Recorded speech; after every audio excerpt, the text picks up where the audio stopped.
Well, hello there. Welcome to Phenomenal Disabilities with Lowe. And on today's episode, I'm going to be talking about Breast Cancer Awareness Month, which is a very important topic that needs to be covered and be addressed and about society itself has been experiencing this. And it's been a growing, epidemic of women and men who are actually going through the breast cancer and so forth, as well as children. But children are more experiencing other forms of cancer, which we'll be discussing on other show topics as well. It's interesting to be able to read some of the statistics on this. I was reading on the National Breast Cancer Foundation that an estimate of 287,500 new cases of invasive breast cancer will be diagnosed, whereas 51,400 or new cases of non-invasive breast cancer will be is estimated. However, there is an estimate of men who actually have the estimate of men who get cancer as well, or diagnosed, as you said, are 2,710, and probably an approximate estimate of 530 men that die of it within the 2022 year. However, there's a significantly lower than women's. I actually want to be able to talk about this topic because it's the ongoing, growing epidemic of people that are experiencing this. And if you look at it, there's over like 3.8 million breast cancer survivors in the United States, according to the National Breast Cancer Foundation. So, I look at this because, as I'm actually going through this whole journey myself of going in, getting my mammograms and so forth, and I'm seeing that, just going through each month, as each time I have to go in, it's been like nerve-wracking, going, okay, please, I hope it's going to be, I'm going to be all right this time. I've been working out, been doing this and eating clean and so forth. In my case, I went in twice this year, and I'm going to say after the second one, so the first one I went in, and they immediately called me back right when I was walking to my car. After the first exam, and it freaked me out. I was like, what? And they did a follow-up, and they checked the mammogram, and they did the ultrasound, and they did find some areas as confirmed, but from what they stated, from what they could see, it looks benign. However, they wanted me to come back and schedule another follow-up, over the summer. But, as the summer progressed, I got so busy with school. I was like, oh, I'll be okay. I'm gonna think positive. Is not this, is not that. I'm 9, But the problem is that, from what I've been speaking to a lot of women, is there are signs and whatnot that, of course you get the lumps underneath your armpits and breasts, and sometimes you get the itching boobs. In my case, I started to see there was a lot of itching, here and there quite frequently, going, okay, what's going on? And I literally thought it was just because I would have implants. And so I figured, okay, it's just the implant itself. Sometimes it causes irritation underneath the skin, under the muscle, and so forth. And, I said, okay, well, let me make sure I schedule an appointment, and I was all right. And I was about to make it a point, I had it on my to-do list, and I was over the week, this last weekend, I'm in the shower, and I always do my little exam and everything, and I checked myself and went, ow, on one side of my armpit, and I'm like, that doesn't feel right. Okay, that must be a hair bump, from shaving. And I go to the other armpit, I'm washing it, and I'm like, ow, okay, what the heck's going on here? So it's just one of those things where I encourage you not to do like, when I, waiting till other things are going on. and just get back in there right away. Although there was no signs of swollen lymph nodes then, because I had been working out heavily at the gym and working out constantly every day. So it's not something that I didn't get any warning signs or anything. I mean, the only thing I said is I've had itching here and there where you kind of feel like you're something underneath your skin, you scratching, okay, and it went away. But it wasn't something where like it was just like, okay, something's weird about this. And like I said, go in and get your screenings done is really important. So many women, either overlook that and they think it's, something else. Honestly, it's nerve-wracking to be talking about this. I don't know. I'm sorry. This is my nervousness when I get uncomfortable. I laugh, and people think it's, I'm being cynical. It's not. It's my way of, guarding my emotions and not, not crying about it and stuff. But it is very nerve-wracking, and I just wish that a lot of you out there would just take the time and get out there and do what you gotta do to get yourself checked out and whatnot. And I'm sorry, and just it's very emotional being able to talk about this. Yeah.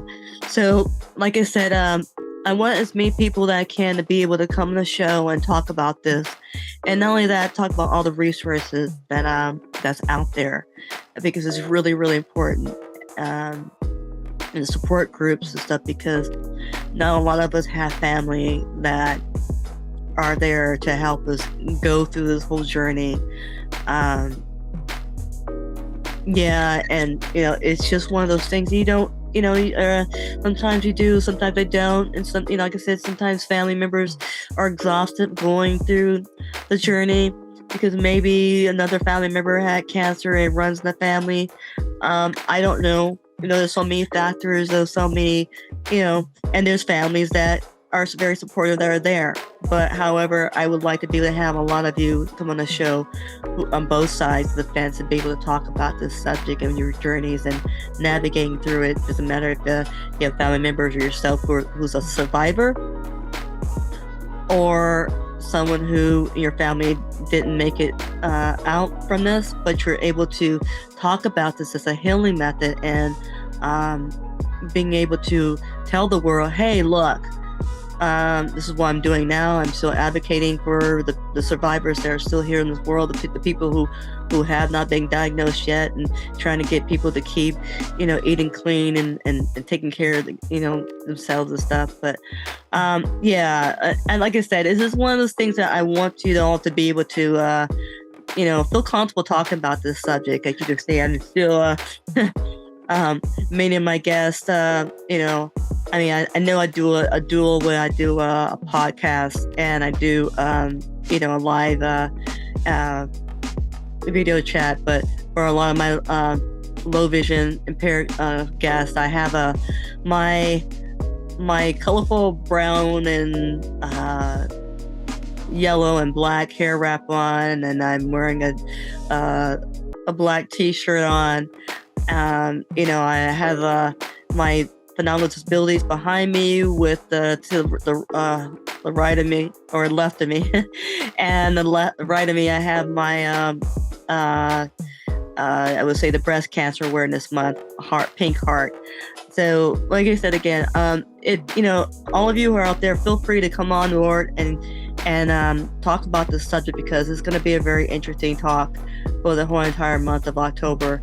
And I look forward to being able to explore more of this topic, because there's so many factors that women while they're getting breast cancer. It could be their environment, it could be the products that they're using or consuming in their body that their body doesn't agree with, hair products, and so forth, which we'll be discussing as well, especially within the African American women community to every community of women, nationalities. Doesn't matter what where you come from, because it's affecting everyone as a whole. With that being said, please get on board and hit me up online, and let's get on board and talk about this. And for those of you who need some type of support group to call, to contact someone, contact the 1-800-227-2345. And you can also go to the cancer.org support. They'll give you resource information and whatnot. And also too, there's a lot of support groups on on social media, that you can also get involved too as well. And there's so many areas that people actually be able to sit down with you and be supportive and get you involved. Keep your mind frame at a state of harmony and peace without it being consumed in this whole process of what you're going through, because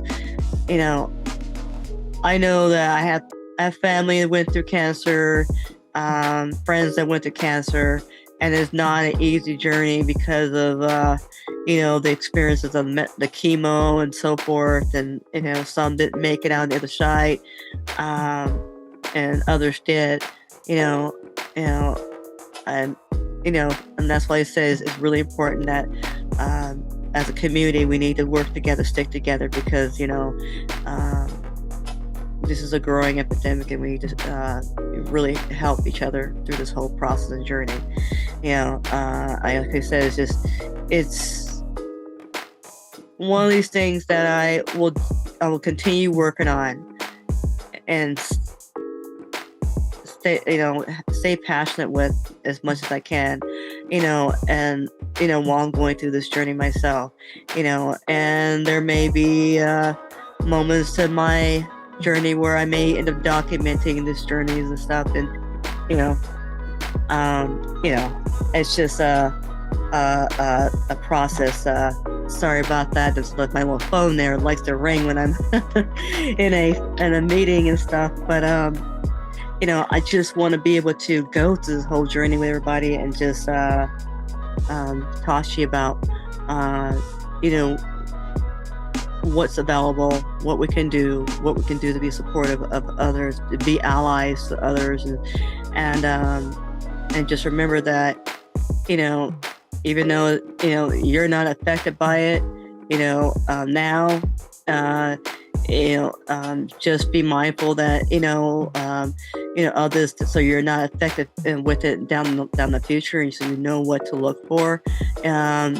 It's just like I said, it's not an easy ride, but just stick with the community of folks start going through it.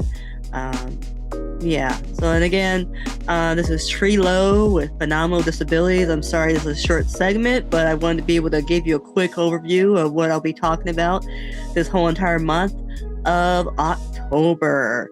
So I know I went through an emotional roller coaster journey just within that short amount of time. You kind of see my moment there, and I do apologize about that, but so at any rate, this is Lowe from Phenomenal Disabilities, and with our breast cancer awareness month, have a wonderful night, and see ya.